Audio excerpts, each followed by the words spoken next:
Get ready. Get ready. 92.5 Solid FM.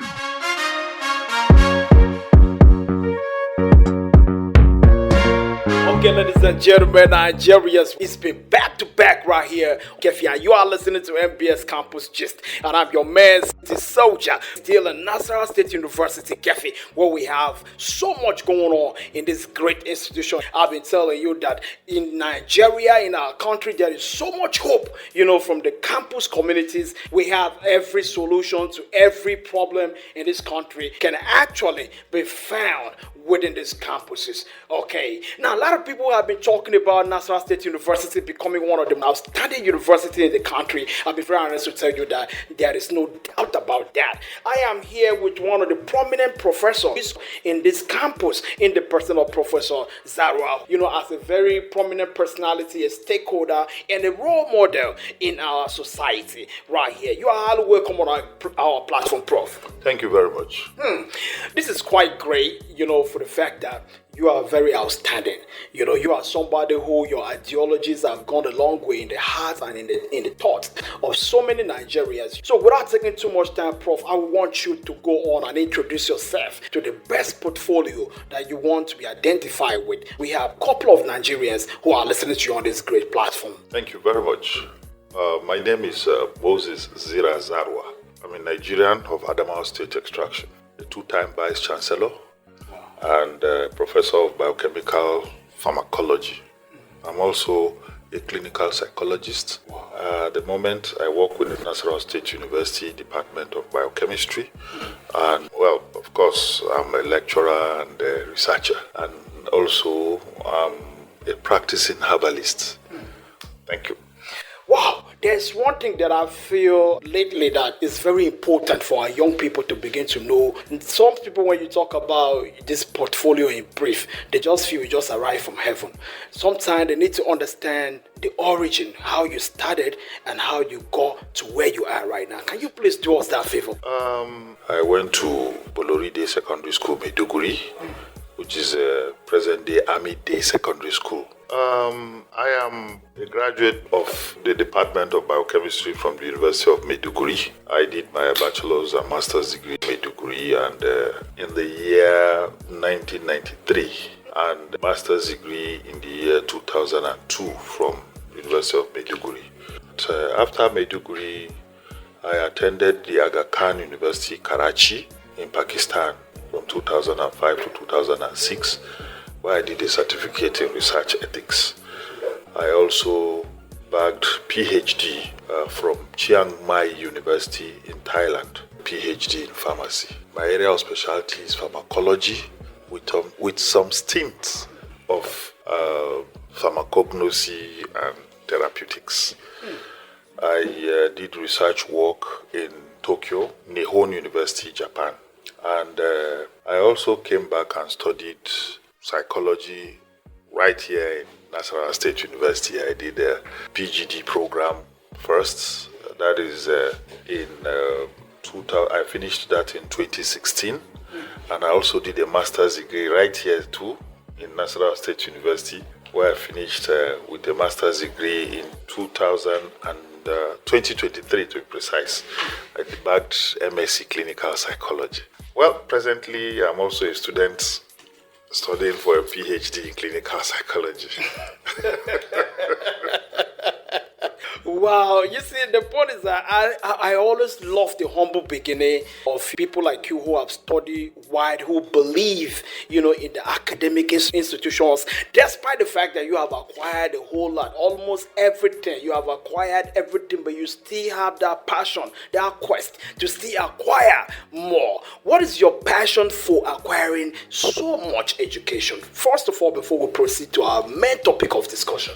Well, it's not about just acquiring education. As I told you, I'm a practicing herbalist and a researcher. And people do come to me for advice to help them with some clinical problems. And advising people or in meeting people, you get to understand that it's not every disease that requires drugs. Okay. Yes, there are two types of diseases, disease of the body and that of the mind. and that of the mind sometimes translates into the disease of the body. So my approach to helping people is to do that holistically. That is both body and mind, and using products of my own research. Yes, so it's just one thing leading to another. First, while I was studying in Thailand, I was advised by a professor that I should just do a diploma in psychology, that it will help my practice. And on coming down to Nigeria, I discovered that there is more in psychology than Just I had. a diploma. Yes. Wow. There is more in psychology that I had envisaged. So I decided to do a master's degree. And after I did the master's degree, I did research in post-traumatic stress disorder, which a lot of Nigerians suffer from. I just felt, no, why not just finish it up? So that's why I decided to go back for a PhD. And I've since commenced class and working, since it's within my own university. At least it keeps me busy, just like the laboratory. But it's a new field because it teaches you more about human behavior and why people do what they are doing. So a lot of things, there are some things I know now which I knew through psychology, which I wouldn't have known. Maybe it would just be by guesswork. But now I know so many things, and I've been glued to psychology to the disbeliefs of so many people, even including my teachers. So academics is good. I mean, as the saying goes, an idle mind is the devil's workshop. Exactly. Well, I've never been idle, but I still feel I'm underutilized. Thank you.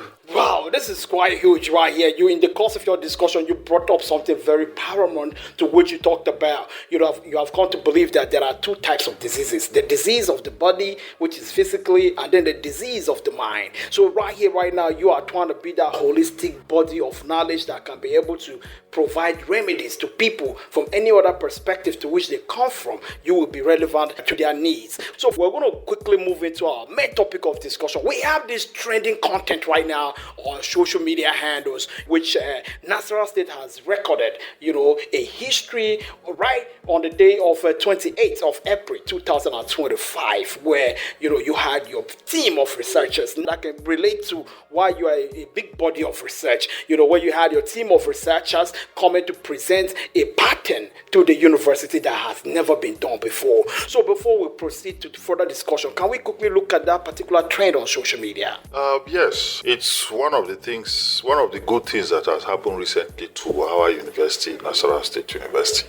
And one of the good things that has happened under the new leadership, because I must confess that the support we have started seeing, we've never seen before. That is the support of this present administration under the leadership of Professor Saadatul Liman. Candidly, I'm really impressed that the Vice Chancellor would open her hands and be so generous to us. Well, the product per se is a product from the research from the laboratory here. And after being persuaded by my head of department, Professor Nweze Carol, and a lawyer who decided to take the project up and go between us and the Federal Ministry of Trade and Investment. And she was really impressed what she saw in our laboratory and asked for patent. Barrister Amaka is her name. She persisted, and words got into the ears of my head of department. She also mounted pressure on me to just start releasing some of the things which we already have. So decided to take this first one, which is treatment for necrotizing fasciitis and very stubborn wounds. We decided to use that for a start. Wow. Yes, because that's not the only thing in this lab. And fortunately, there wasn't any hula baloo. Immediately it got there. They demanded for their fees. They found out that yes, this thing is patentable, and we fill in the papers, and we were asked to pay a fee, which is the norm in this. And when I brought the issue to the notice of the Vice Chancellor of Nasarawa State University, she did not hesitate 1 second. Wow. She provided the funds immediately, and lo and behold, we have a patent. We got the notification immediately sometime last year, and around this year, February, March, they released the letter of acceptance and we were done. The certificate was out. So that is what you saw on the social media. We went to present it to her, Vice Chancellor of Nasarawa State University, to show our appreciation and thank her for her encouragement. And she's still willing to see that we continue working in the lab. She has made a lot of promises to us, equipment, future funding, and all that we require to ensure that we still maintain or rise up or put the university on the map, which we've already done for now, and we are very, very grateful. Wow, that's quite interesting. Looking at this particular achievement, to me, I see this as a big achievement. Nasarawa State University is becoming a model, of so many things in our country. And with personality in your portfolio, I can see that this school is actually going to achieve even beyond this. Now, when you're looking at this whole pattern, how do you look at the network of making these things available to communities out there where people can begin to make use of this content? Well, for the time being, what we patented, the only way what the product is available now is when persons contact me either in the office or in the office within the university or in the office outside the university, because I operate an office there, Mama's Mall. Okay. And I call that place Organicum Remedia, that is organic remedies. So I operate that place too, and whoever want to see me, we'll be able to talk and see how we'll be able to give them some assistance. That's great. So now, coming back to what you mentioned earlier on when you talk about having your medicine, as a result of realizing that there are two types of sickness, that of the physical and that of the mind. So coming to that of the mind, now you have come to the stage where you are your own medicine, that can be able to serve as cure to this illness here. So can you tell us one or two of your drugs that you have actually manufactured? Well, the only one now available for investors to grab is the one which we refer to as Ziravast. Yes, we decided to produce it in tea bags and capsule, and also as ointment. This, I tell you, has had a lot of success in all the trials we did. It's a product from the screening of over 20 plants. Wow. And we stumbled on this, and we decided to make remedies from them. And though unfortunately I'm one of those who still crying about the certification, because the way and manner with which our trees even around us or in the bushes are being cut down will definitely send us into a very, very big problem in plant conservation in our communities. Because by the time you know that this tree, that plant, this produces a medicine that will help you, you will not start chopping down trees unnecessarily. Exactly. Yes, that's part of what we are really going to work on and what Nasarawa State is going to embark upon soon. Okay. You see, some of us we are trained in such a way to appreciate nature and to get solutions from nature. Unfortunately, that which we are preaching against seems to be the only way the entire populace are pushing us to. We are trying to reduce the consumption of synthetic products when the natural ones are available. But I believe I stand to be corrected. 2025 so far has been one of the hottest years since we started existing. So for now, I would not want to say any other thing that we have within in our laboratory. But as soon as we patent them one after the other, They will be released. They will be released. Wow. But not to declare them now. So there are so many things here. Just like you can see in my office, there are a lot of bottles, there are a lot of substances which we made from organic products, source. All of them have their own problems. There's no one that is perfect. Exactly. Yes, but it will be better if you take whatever remedy you are taking from the hands of an expert or from the hands of people who at least have proper training for these things. So that's just my take on it. Wow. Now, I love the fact that you are able to bring all this discussion to table. But let's look at the statistics of the medicine that are being manufactured in Nigeria. Being the fact that you are a professor of pharmacology, how authentic are this medicine? And then what are the ways to which this medicine can, possibly Nigeria can have indigenous manufacturing like medicines in general? Alternative or orthodox? Both of them, orthodox and alternative, that are being manufactured in Nigeria here, and then the ways to which you can increase the volume of manufacturing this. And if I thought probably none of these medicines are being manufactured there, does it mean that we import all the medicines that are being used or administered to patients in this country? I wouldn't be out of place if I tell you that over 80% of the drugs as in orthodox medicines used in Nigeria are imported. And they are mostly imported from India and China or Malaysia or Indonesia. Nigeria still is far, far behind. Sometimes when you talk about certain organizations having this or that, you start wondering, what about other aspects? Like, so many institutions are being opened in the country. But if you turn around and ask, the products of this institution, where are they going to work? I don't see any big do. These are things we can really afford. Exactly. Even if it means federal government to open standard medical manufacturing outfits in the geographical zones of the country, I think it's not out of place. But and the businessmen, the private sector too. But you see, there are so many reasons why private sector will not invest now in Nigeria. Insecurity is one. But the truth is not only about insecurity. Even the attitude of our people is another problem. Exactly. Yes. Especially this idea where people just want to get rich quick without working.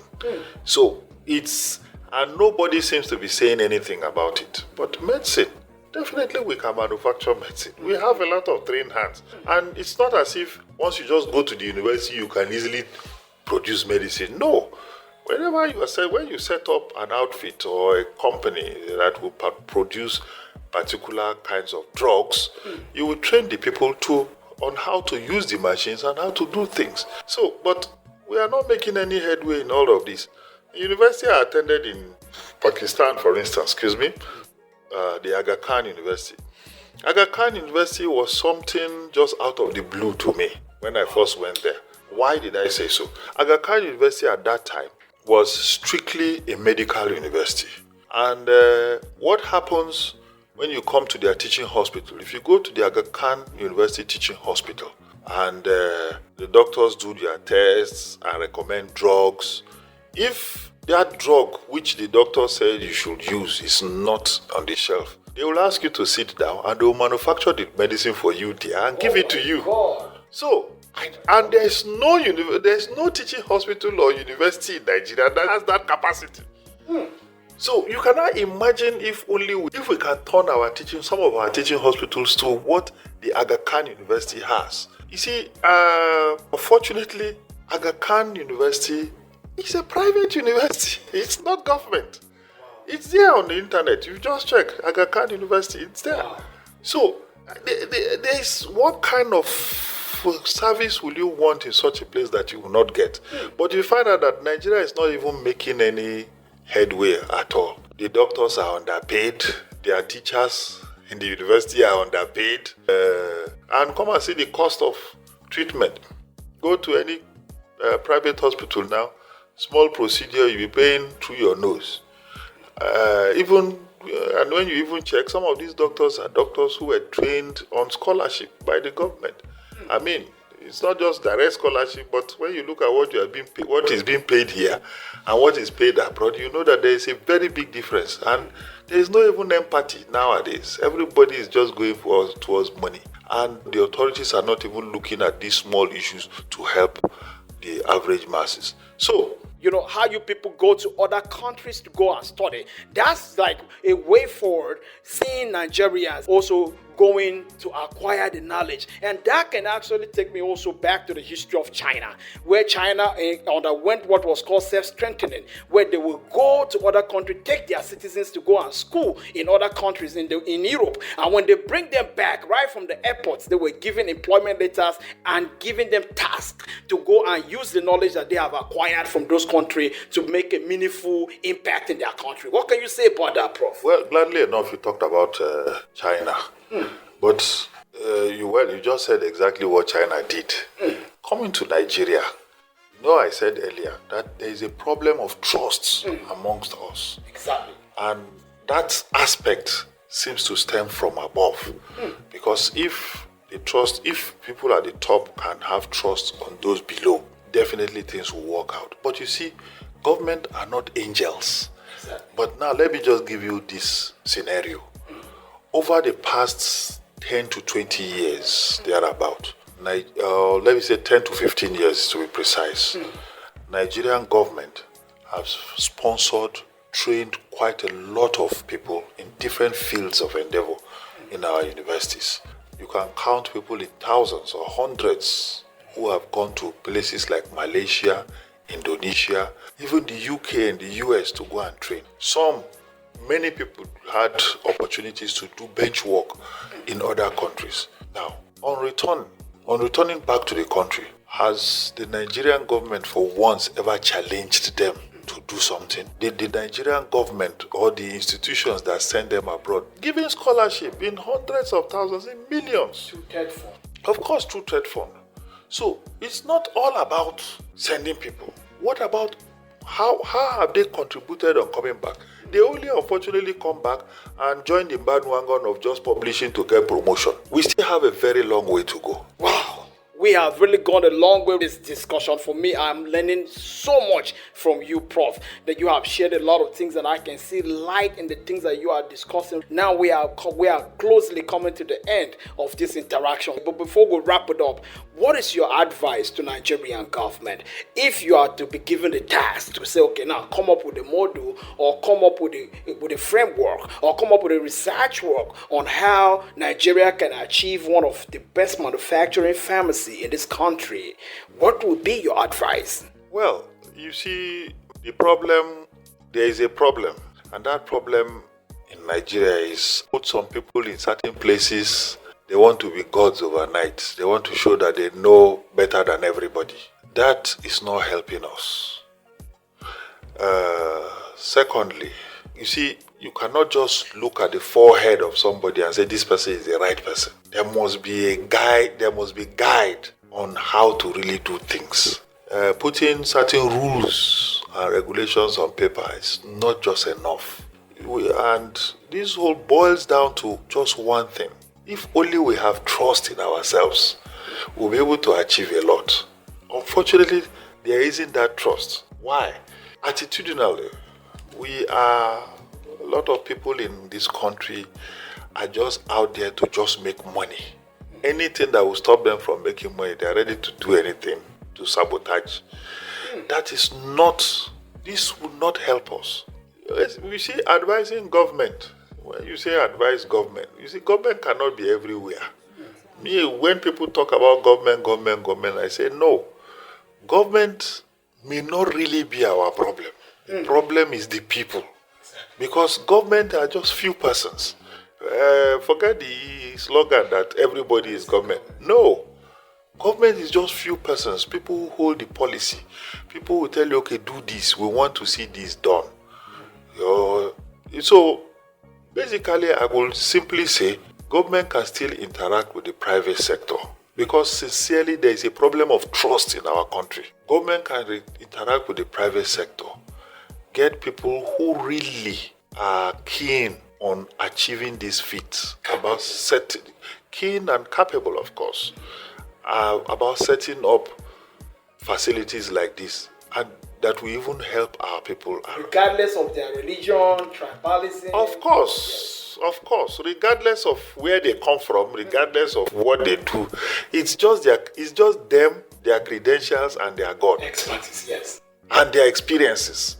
So and you see, when you want to do these kind of things, you must bring all parties, academia, private sector, government. These three tiers must sit down and look at each other in the face and tell themselves the truth. So if government, of course, is power, if government can really look deeply into this, then we'll be able to achieve some things. State government can set up drug factories. It's just a matter of starting small. State governments can set up drug factories. It costs next to nothing. You can start from your most state governments now have state universities with medical schools in it. Attach this thing to the university and let it be run. Gradually let them grow.